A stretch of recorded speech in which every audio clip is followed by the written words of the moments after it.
I stood at the doorway, watching the angry lady Nikki in the pouring rain. Her red hair was all tangled up, sticking to her face and skin. Even with all the noise from the rain, I could make out what she was yelling about. Turns out, my wife Beth was messing around with Nikki's husband. Nikki wanted me to stop it. A while back, Beth surprised me with a call while I was away for work. Rain was streaking down my hotel window when she dropped the bomb about wanting a divorce. Said we'd been apart too long. Thing is, I'd only been gone a couple weeks, and we'd barely been together for 5 months since I got back from the army. I had no clue there were problems between us. She never said a word. Turns out she'd been hooked up with this guy for at least 3 months, maybe more, while I was out on business. I only figured it all out about a week before Nikki showed up, and even then I didn't have solid proof. I tried to come up with a plan. Beth agreed to counseling before I found out about the affair, but she stopped going after just 2 sessions. I figured she was trying to get the counselor to talk me into staying, making it look like she was trying. It was important to her, especially in her parents' eyes. So she kept up the act, seeing this guy while living off my money, until she was sure it made her look good, and he was ready to leave his own family. Beth and I had 2-year-old twin girls, Angie and Amy. She often left them with me when I got home from work so she could hit the gym or go for runs to keep herself fit. But turns out after her workouts, she'd sneak off with her lover. I was beyond upset. Every time I tried to talk things out, she'd get mad and blame me, even though she was the one doing wrong. She'd complain about taking care of the kids while I worked, saying I was using them against her, which wasn't true since I spent more time with them even though I worked full-time.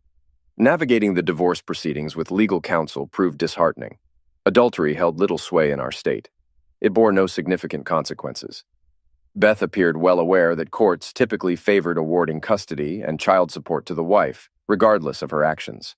Alimony for several years was also customary, especially with young children in the equation. This way, the ex-wife could stay home and be a good mom instead of rushing to work. So there stood this tall, awkward person with ugly red hair, a nose like a beak, and thin, angry lips. She'd put on some extra pounds after having a 6-month-old baby, which didn't look good on her skinny frame. Anger and the cold rain made her skin blotchy. I couldn't even speak, so I backed off, held the door open, and waved for her to come in. I knew it wouldn't help if neighbors heard her screaming at me outside. She followed me in, still humiliating me loudly, while I walked to the dining table and pulled out a chair for her, then sat down myself. And I waited. Her anger turned into bitter tears, then trembling sobs, and finally, just sobs. Her head dropped into her hands on the table, and her hair became a wet, limp mound of dark copper. I waited a bit longer until her runny nose stopped. "Are you done? Be quiet." She glared at me with anger in her red eyes, sniffed twice but didn't say anything. So I went on, "If I could fix this, I would. I hate it just as much as you do." I kept explaining how the law worked and how it put me at a disadvantage. "You want me to confront her without getting angry? But that could land me in prison, then on the streets. Not a great plan." We sat together in a heavy silence until I got up to make some hot tea.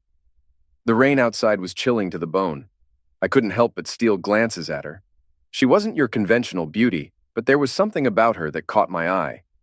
The moment the warm tea coursed through her, she shivered.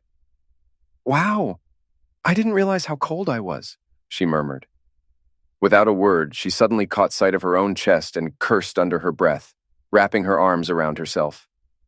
I couldn't help but sigh. Somehow, this was the most excitement I'd had in months. "Need a sweater? Which one's your wife's?" I offered, fetching a hoodie that she quickly slipped into. What followed was a bit of a striptease as she wriggled out of her wet shirt and bra, then back into the hoodie. I gathered the wet clothes and tossed them in the dryer, trying not to make it obvious that I was watching the impromptu show. Handing her a towel, I suggested, "Dry off your hair." Gratefully, she began dabbing at her hair, and I couldn't help but notice how her movements made the sweater outline her figure. It was odd feeling this attraction in such a moment, but I allowed myself a glance. Once her hair was somewhat dry, she stopped and grumbled, "I hate them." "Me too." "Didn't see it coming," I admitted, sensing a shared pain between us. "I can't compare to her. She's fit, stunning. I've put on weight since having my kid," she confessed. She wasn't overweight, just a bit out of shape, much like myself. "But she's fit because she has the luxury of time. And you? You're beautiful in your own way," I found myself saying, surprising even me with a hint of optimism. "So what do we do now?" she asked, lost. "I'm at a loss. Every time I think I'm ahead, I end up alone, broke, and fighting to see my kids, I shared, opening up about my struggles. What if you had proof of her cheating? She pondered. It wouldn't matter in court, but it might give us an edge elsewhere, I considered, thinking out loud. She sighed. I just want to make them pay. For the first time, I felt a spark of alliance. Let's think. There has to be a way to turn the tables, I said, feeling a strange sense of camaraderie in our shared misery. Seriously, we all slip up now and then. We've just got to catch them in the act. And the sneaky paychecks from his cousin? That's where we start. I was piecing it together. The new, fancy shoes in Beth's closet didn't buy themselves. There was mystery cash flowing. Beth's spending didn't add up. She perked up, a flicker of determination in her eyes. We could actually do this, I said with a hopeful grin. Piece of cake. We'll round up the kids and sleuth around. Think of us as a quirky cross between Magnum PI and the Brady Bunch. No need for the kids to tag along. My sister Angie's got Jamie. She can take them, she suggested, her mind racing ahead. Where are your kids now? Upstairs, sleeping, I answered. She glanced around, her gaze landing on the front door before circling back to me. Got any sweatpants? I'm soaked. I fetched my sweatpants as she ditched her shoes. I gestured towards the bathroom, but she turned away, slipping out of her wet jeans and underwear in one swift motion. Then she took her time drying off, the silent invitation hanging heavy in the air. It felt like a gamble for her, teetering on the edge of vulnerability and rejection. After all, being turned down by someone equally scorned, who hadn't been close to anyone for ages, would have been too much. A wave of frustration washed over me, directed not at her, but at my wife for putting me in such a precarious position. Nikki's voice was shaky as she confessed, I can't believe Justin could do this. Moving closer, I gently touched her thigh, feeling her shiver under my touch. Her breath hitched, but she didn't pull away. My touch seemed to be both a question and an answer. I might not like you much, but I despise him, she said, finally pushing me back with a mix of confusion and defiance. In response, I casually removed my sweater, letting it fall to the ground, an unspoken invitation hanging between us. Nikki watched, the chill from the rain still lingering on her skin. As my hands warmed her, I brushed a kiss against her neck, a delicate touch that seemed to send a jolt through her. She let out a soft sigh, her resistance melting away. Without wasting another moment, fueled by a mix of desire and uncertainty about the future, I lifted her onto the dining table. It was a bold move, spurred by the intensity of the moment and the unpredictable nature of our desires. Afterward, as the adrenaline faded, she met my gaze with a complex smile, a mix of satisfaction and newfound connection in the silence that followed. After tidying up, I tossed her clothes into the dryer, and there we were, sharing a moment of unexpected intimacy, sitting unclothed at the table with cups of now cold tea between us. Her gaze was heavy, her fiery red curls a tangled mess as she looked at me with a mix of emotions. You knew this was going to happen, didn't you? The moment you let me in. Her laughter caught me off guard, innocent yet laced with something deeper. Honestly, the thought didn't cross my mind. Until your jeans came off, she admitted with a mischievous glint. The atmosphere lightened, if only for a moment. I was scared you'd say no. I couldn't help but smile, a genuine one this time. How could I? Especially after hearing how Justin's been neglecting you. It's unbelievable. She leaned in, a serious look in her eyes. And Beth? How could she possibly ignore what you've just shared with me? You're worlds apart from Justin. I sighed, the weight of the situation settling in. Beth feels distant, caught up in her own struggles. Ever since the twins, it's like we're on separate paths. She's more mother than partner now. The air between us was charged, frustration, and a shared sense of betrayal hanging heavy. I still don't like you. Bastard. Witch. The words were harsh, but they lacked true venom. We were allies in our misery, not enemies. If we're going to take a stand, let's see if your sister can watch the kids tomorrow. We need to clear the air, literally and figuratively.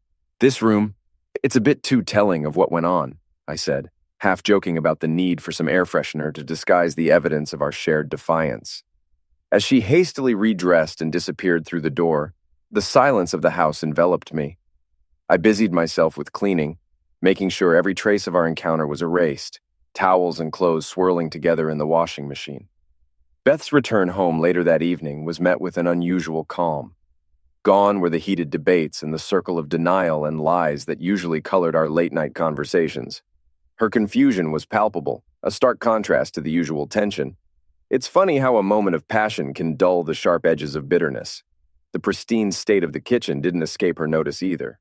She made a passing remark about the effectiveness of the air freshener, but her words barely registered.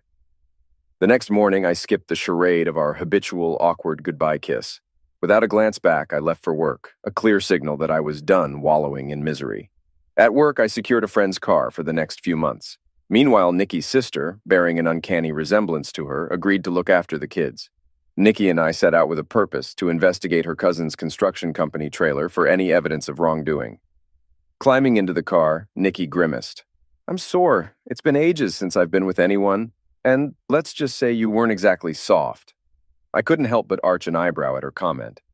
"Gentleness wasn't exactly the vibe," I retorted, noticing a fleeting smile break through her attempt to remain stoic. For the first time since we'd met, Nikki had applied some makeup, albeit clumsily.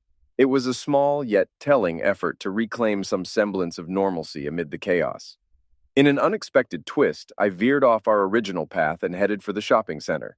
Our attempt at conversation was awkward, punctuated by long pauses and brief exchanges that fizzled out as quickly as they sparked.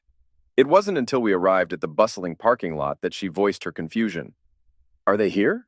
"No, but if we're aiming to hit them where it hurts, we've got some groundwork to lay," I said, leading her towards an unexpected destination, the makeup counter at Macy's. Her gaze narrowed, suspicion and defiance mixing in her eyes.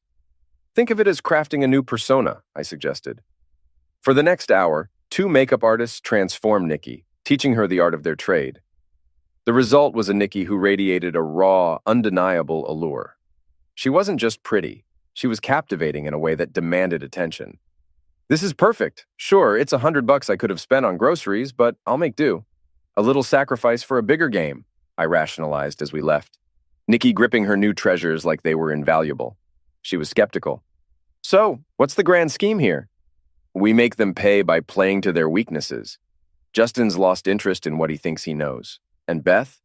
She'll be green with envy over you. Keep the makeup a secret at home. Use it as our little weapon when we're out," I elaborated, laying out the plan in full. Nikki sat in silence, processing the strategy.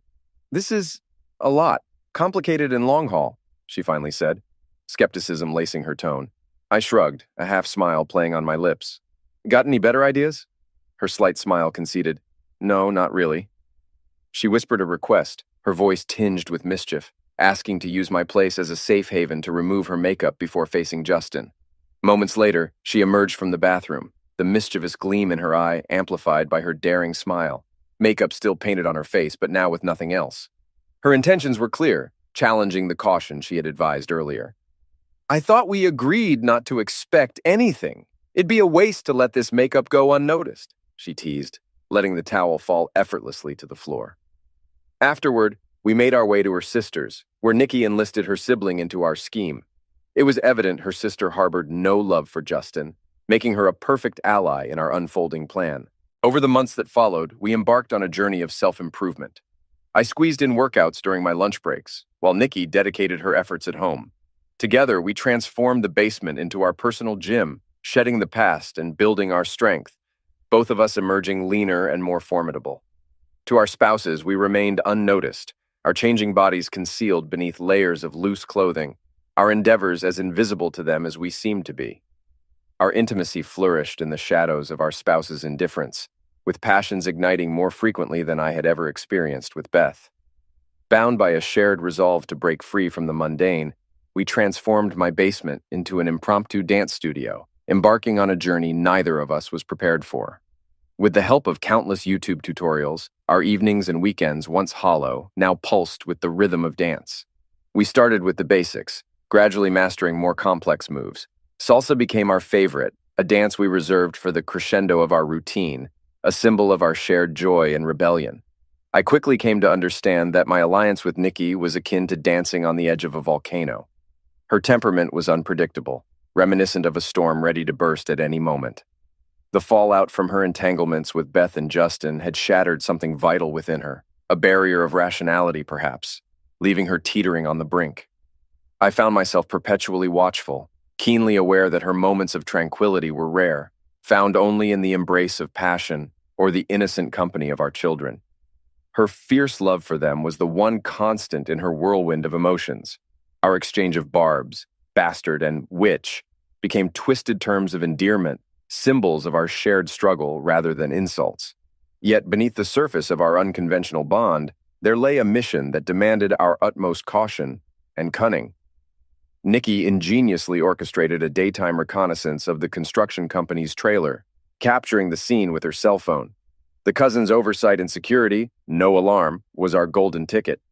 We infiltrated the site multiple times, meticulously documenting every piece of information hidden within its confines. The treasure trove of documents we uncovered in Justin's desk and Beth's purse was particularly enlightening. The dynamic with our spouses shifted significantly. Beth seemed to flounder without the fuel of our arguments, craving the conflict perhaps, as a means to absolve her own guilt. I, however, had no interest in indulging her, drained from the day's escapades with Nikki. It dawned on me that Beth might have been clinging to these disputes as a way to rationalize her actions to herself, her confusion mounting with each passing day. Justin, for his part, appeared to believe Nikki had simply resigned herself to defeat. Amidst this tangled web of deception and discovery, a stroke of luck came my way. A refund of a $2,000 deposit for a romantic getaway to a Mexican beach resort, intended for Beth and me. A trip that, under the circumstances, was off the table. The return of these funds, unexpected as it was, offered a financial cushion that would undoubtedly prove useful in the days to come. As Beth found more reasons to spend her nights with Justin, Nikki and I sought refuge and release in the rhythm of dance at a local club, testing the waters with the moves we'd honed in secrecy.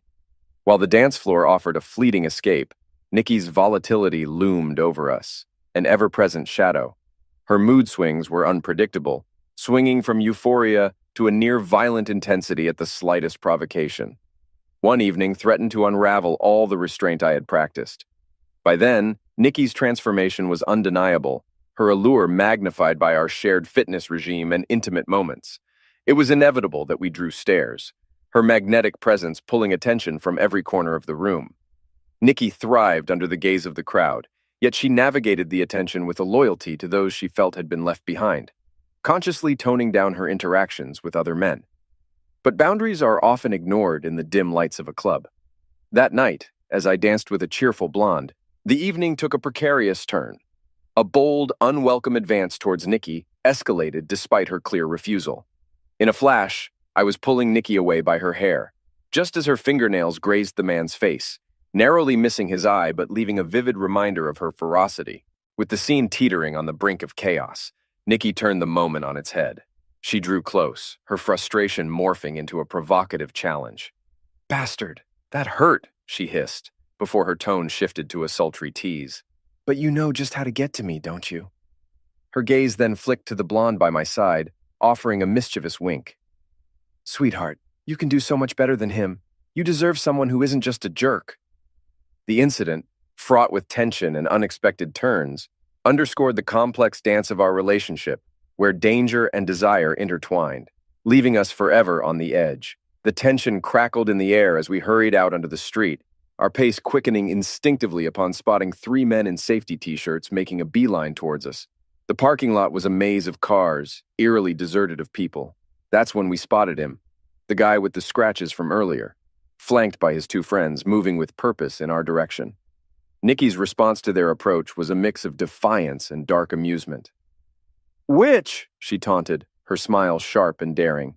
"So formal introducing yourself like that. And for what? So your buddy here can play hero while you try to get your hands on me?" She halted, feigning fear, drawing him in. But as he reached for her, mistaking her pause for submission, I caught the flash of something feral in Nikki's eyes. It was a look I knew all too well, the prelude to chaos. And as the biggest of the trio loomed behind me, my own instincts kicked in, primed for the confrontation. Nikki's reaction was swift and visceral.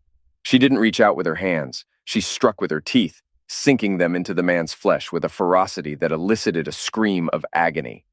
As I spun to face my own adversary, the adrenaline surged. My experience wasn't in the cage of an MMA fight, but the streets had been my proving ground. Yet it was Nikki's wild spirit that captivated my focus. I intervened, just as she aimed another strike, pulling her back with all my might. "Nikki, stop!" The intensity of her gaze met mine, wild, unbridled, and then, As if the storm within her had passed, she relaxed into a chilling smile. Retreating from the fray, I noticed two onlookers, a petite blonde and a dark-haired goth girl. Watching from a short distance, their expressions a mixture of shock and disbelief, frozen witnesses to the night's unexpected turn. Nikki's gaze drifted to the stunned blonde, and she moved towards her with a purpose I couldn't fathom. My instinct screamed to pull Nikki away, to flee before the night spiraled beyond our control. Yet, confrontation now would only fan the flames of her unpredictable temper. As she towered over the immobilized blonde, my warning was a futile attempt to rein her in. "Nikki, come on, she's not part of this." But Nikki's response was a smirk full of secrets. "Oh, I know," she murmured, before pulling the blonde into a kiss that was returned with unexpected passion.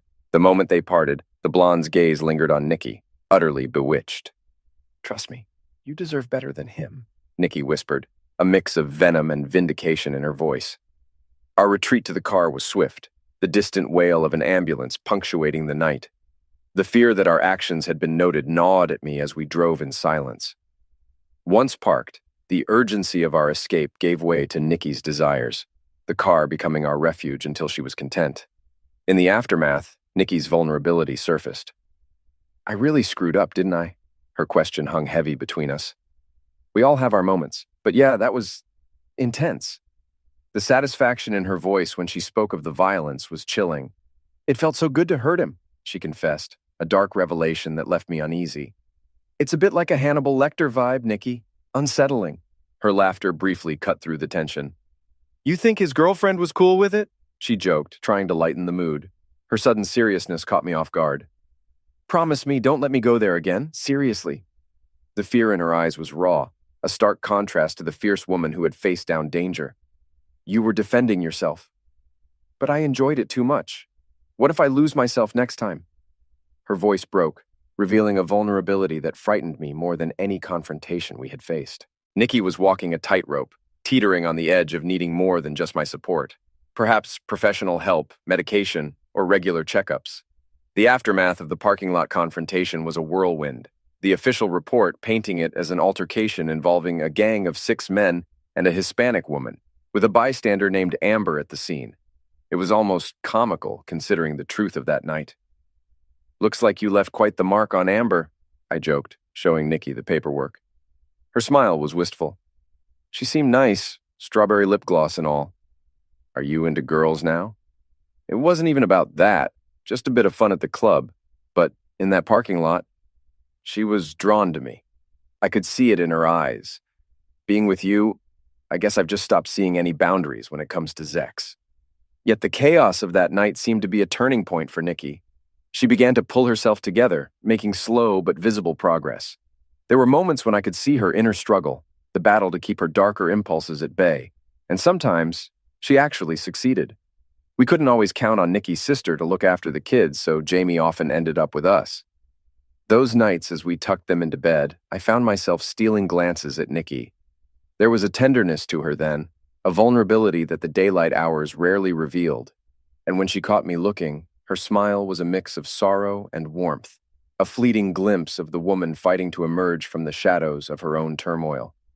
In those quiet moments, it felt like her demons were miles away, giving us a brief respite from the storm. I had this nagging feeling that it was only a matter of time before things escalated, and sure enough, Beth caught me shirtless one day, her eyes widening as she noted the changes in my physique. I brushed off her comment, quickly covering up. My greatest concern wasn't her noticing my toned body, but rather the marks Nikki had left on my skin the night before. Beth's growing suspicion was a clear sign. It was time to escalate our plans. I shared my concerns with Nikki, and our routine took a sharp turn. Instead of our usual blend of workouts and intimate moments, we found ourselves armed with a borrowed car and a digital camera, tailing Beth and Justin from a safe distance. Nikki's diligence with their receipts and credit card statements soon paid off, revealing a pattern in their escapades. Beth played her cards close to the chest, but Justin, underestimating Nikki, grew careless. His parents owned a modest cabin by the beach, tucked away in the woods. Despite its rundown appearance, the mileage on their car hinted that it was their secret getaway every Friday they skipped the gym. We parked off the road and stealthily approached the cabin, camera in hand. The lack of curtains made our task easier than expected. By the time we found a good vantage point, Beth and Justin were already entwined on the bed, oblivious to the world outside. Before heading back, I discreetly let air out of one of Justin's tires. A small insurance policy should they decide to leave prematurely. We dropped the film off at a darkroom known for its discretion, the kind of place that dealt with sensitive imagery without questions. Then we headed back, the weight of what we'd just done hanging between us, a mixture of apprehension and the thrill of the chase. Beth staggered in well past her usual time, her appearance a clear testament to a night gone awry, clothes wrinkled, hair a mess. The next day, Nikki couldn't contain her amusement, as she relayed how Justin had not only had to change a tire, but also ran over a nail, forcing them into a miserable pit stop in the rain, miles from home. Talk about karma, she chuckled.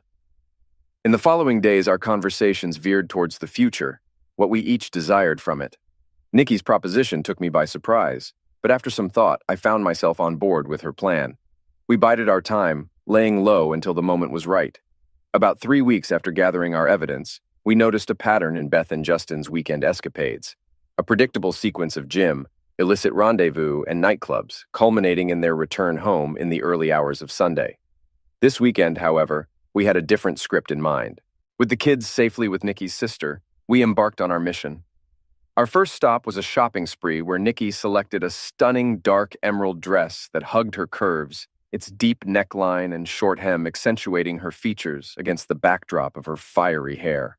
I opted for a sleek, dark gray suit paired with a black shirt, the ensemble striking in its simplicity.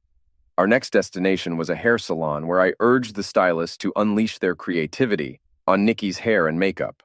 Transformed and dressed to the nines, we made our way to the club, ready to set our plan into motion. As we entered the club, it was clear we were a force to be reckoned with. Nikki, radiating allure and confidence, ensured we didn't even pause at the door. The bouncer, recognizing the vibe we brought to the venue, waved us through without a second thought. We made a beeline for the dance floor, setting the energy for the night before steering towards our real target. Beth and Justin's usual spot, a so-called marital throne at a secluded table, was where we found them. Beth was draped in a yellow dress I hadn't seen before, looking every bit the epitome of grace and sophistication. Justin complimented her in a sharp blue suit. Nikki, in contrast, was a vision of rebellious glamour, her attire screaming defiance against traditional elegance, turning heads with every step. I made a show of seating Nikki with a flourish, their stunned silence speaking volumes as we joined them uninvited. My opening gambit was casual, a light jab at the opulence surrounding us, but it was Justin's scowl at Nikki that cut the air with tension. The conversation turned icy when the topic of Nikki's dress came up. "You splurged on this?" they implied with a mix of disdain and curiosity. My response was curt, my annoyance barely contained. It was a purchase, not a splurge. I then laid out the photographic evidence of their secret rendezvous, selecting the most unflattering shots from our covert operation, images capturing moments far from their best. I revealed the source of the funds with a touch of bitterness, part of my refund from a romantic getaway I had planned for Beth and me. Since that's off the table, I figured I'd invest in something revealing. The flicker of disappointment, or perhaps realization of an unexpected financial oversight, across Beth's face didn't go unnoticed. It was a moment of vulnerability, a crack in the facade that hinted at the complex emotions swirling beneath the surface. As the photographs sprawled across the table, the air thickened with tension.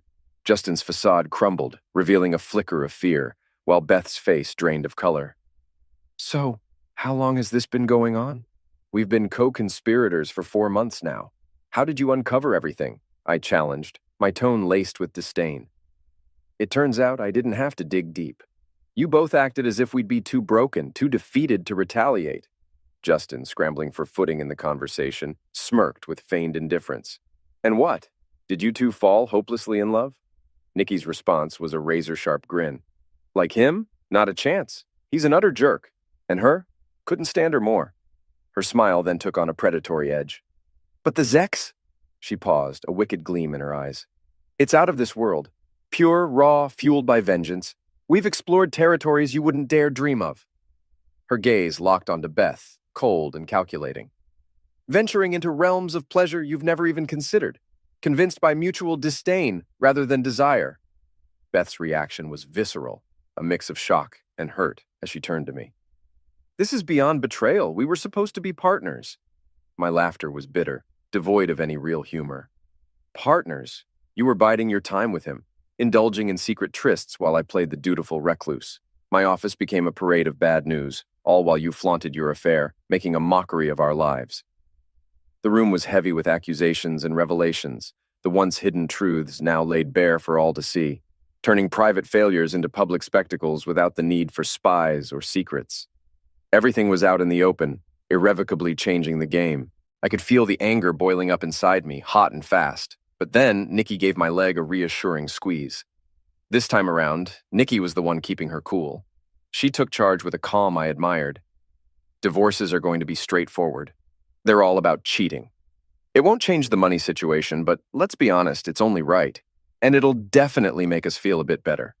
My new hobby? Making sure everyone sees those photos, along with a detailed story of how you wrecked your marriages, let down your families, colleagues, bosses. I'll even track down your first-grade Sunday school teacher. Her gaze lingered on Justin for a moment. Oh, and I'm moving in with my sister for a bit, taking Jamie with me. I straightened up, focused, and delivered my next words like a fastball. What's really going to hit you hard is that you two have been dipping into funds from a building materials account at a construction company. It took us ages to piece it together, but when Nikki and I saw how you were living it up, spending like there was no tomorrow, we knew something was off. Turns out, we've gathered more than enough evidence to prove it. You're looking at tax evasion, wire fraud, even mail fraud. So even if Justin's cousin turns a blind eye, you're in deep trouble. You, Justin, might get off with 5 to 10 years behind bars. I pointed squarely at Justin. And Beth, you're not off the hook either. A few years in the slammer for being an accomplice. Beth's eyes popped open, panic written all over her face. She stumbled over her words, trying to defend herself. I didn't know. I thought it was his money and I just put it in the account to keep it safe in case of a divorce. I didn't let her finish. Right, you were just holding it for a friend. Besides, mixing that money with our divorce? If my name was on that account, I'd think you were setting me up. And trust me, that would have ended really badly for you. Beth and Justin's faces drained of color. I could tell the thought had crossed their minds before, but they had ruled it out. It was time to lay down our cards, the offer Nikki and I had cooked up. Justin, listen up. You've got one shot at a better life. Take it. Quit your job and make a break for the mountains, at least 250 miles away. Pack your car with just your clothes, football trophies, and your yearbook. Nothing else. Not a single extra thing. Nikki's going to file for divorce, and she won't see a cent from it, thanks to your little arrangement with your cousin. We won't breathe a word to the police or your cousin about what's going on. But if your cousin stumbles upon this mess and decides to act, that's on you. I'd advise you to return any money you've got to his company account. Believe me, whether or not he comes after you might just depend on that. The room hung heavy with tension, the kind that wraps around your throat, thick and suffocating. This was more than just a crossroad for Justin. It was a lifeline, one last chance to dodge a bullet that was already halfway to its target. I turned to Beth with a firm look. I'm filing for divorce. I get the kids, no alimony for you, and we're citing your affair as the reason. It's simple. Agree or face jail and lose the kids completely. When it comes to our stuff, write down what you want, but keep it brief. You'll get your clothes and all those shoes of yours. Nikki couldn't resist jumping in. He said you could have your things, but honestly, your shoes don't fit me and I'm not into your clothes. And since I've stopped wearing underwear around him, your granny panties are all yours. I couldn't help but crack a smile at Nikki's words while Beth looked like she was struggling to keep her composure. Go find a job, move back in with your folks or whoever. It doesn't matter to me. You'll get to see the kids plenty. I'm not going to stop you. You're an okay mom. And I won't drag your parents into this. Won't tell them why we split. I locked eyes with both of them, making sure they were listening. You have until midnight tomorrow. If Justin isn't miles away by then, we go to his cousin and the police. This deal's only good if you both agree.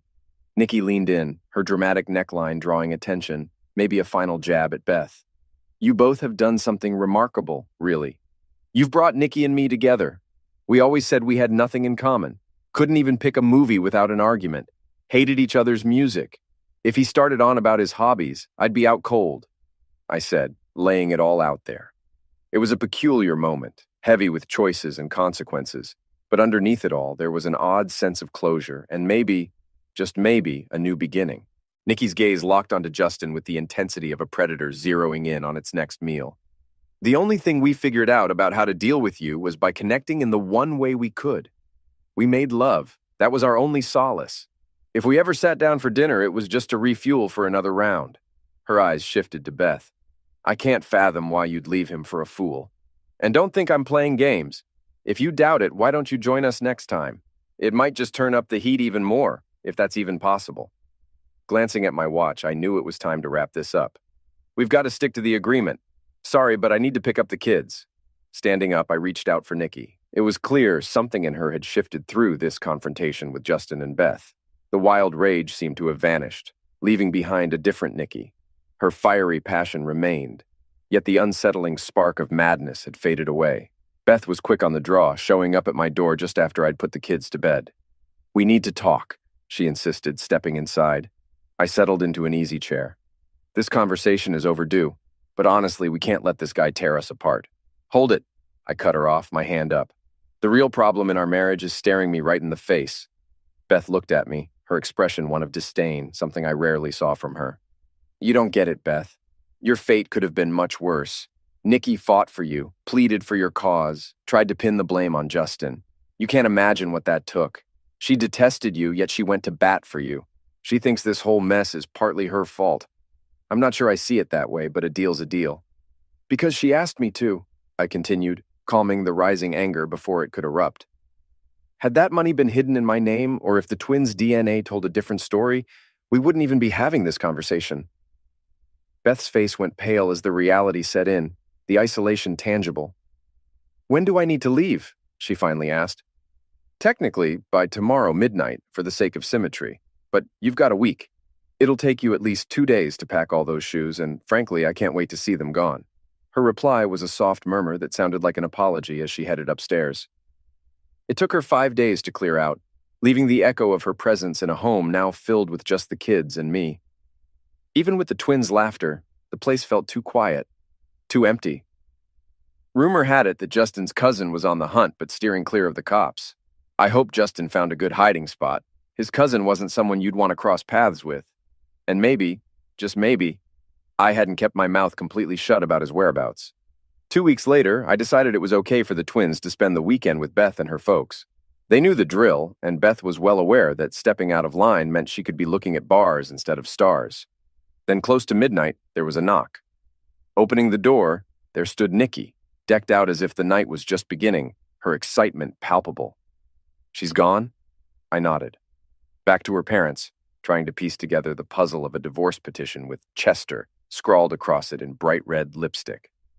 Thanks for mailing that, Nikki said with a gleam in her eye, that wild grin spreading across her face. Figured it was time for a parting gift. Let's stir the pot, I said, a half smile playing on my lips. I'd promised not to drag Beth's parents into this, but Nikki, she had made no such promises. In fact, she'd done just the opposite. Soon, Beth's family and friends were receiving packages that would leave Beth explaining for years to come. Nikki's smile widened. Brought you a housewarming present. I almost pointed out that I hadn't moved, but then it hit me. She was right. The house felt different now, almost like a fresh start. I think it's time for dessert. A familiar face peeked from behind Nikki, shy and curious. Amber had joined us, innocent and unprepared for the whirlwind she was about to enter. We welcomed her into our chaos, more as a spark than a partner, but she wasn't complaining. Between Nikki and me, Amber got a crash course in indulgence, her reactions proving she was an eager student. Nikki had that victorious smirk, like the cat that got the cream. The morning light crept in as Nikki helped Amber to her car, her steps uncertain and wobbly from the night before. Days passed and Nikki would show up, sometimes alone, other times with Jamie in tow. When the house quieted down, the children asleep, Nikki would wordlessly take my hand, leading me to a place where words were unnecessary. Our movements were deliberate, a slow dance of rediscovery. Afterwards, as we lay there, her head on my shoulder, her fingers idly drawing patterns on my chest, the silence was heavy with unsaid things. We can't keep doing this, Nikki. I finally broke the silence, feeling her body stiffen at my words. It's like we agreed without saying it. We have nothing in common, no emotional ties. And this silence between us, it's unsettling. Then, her laughter, soft and knowing, vibrated against my skin as she traced a heart around mine. You must have been a slow learner as a kid. Did they need to bring in a specialist to teach you to walk? Jerk, I retorted softly. The thing with Beth, Nikki decided her fate. Nikki, with her layers and her madness, always puzzles me. It's hard to follow her logic at times. Maybe she thinks redemption is a rare commodity. Or perhaps she wanted Beth to witness the full extent of her loss. Make no mistake, Beth lost everything she held dear, and Nikki orchestrated it meticulously. Yet, I suspect Nikki wouldn't find much joy in Beth being locked away. She wouldn't get to savor the drama. In time, Nikki might even dictate how Beth sees her daughters. This whole saga, starting from the day Nikki stood defiant in the rain, might have been her design. But truthfully, I'm hesitant to ask. Her answer might just be as complex as her plans. Nikki has carved out a space in my heart that's all her own. She might not have Beth's looks, but that doesn't matter one bit.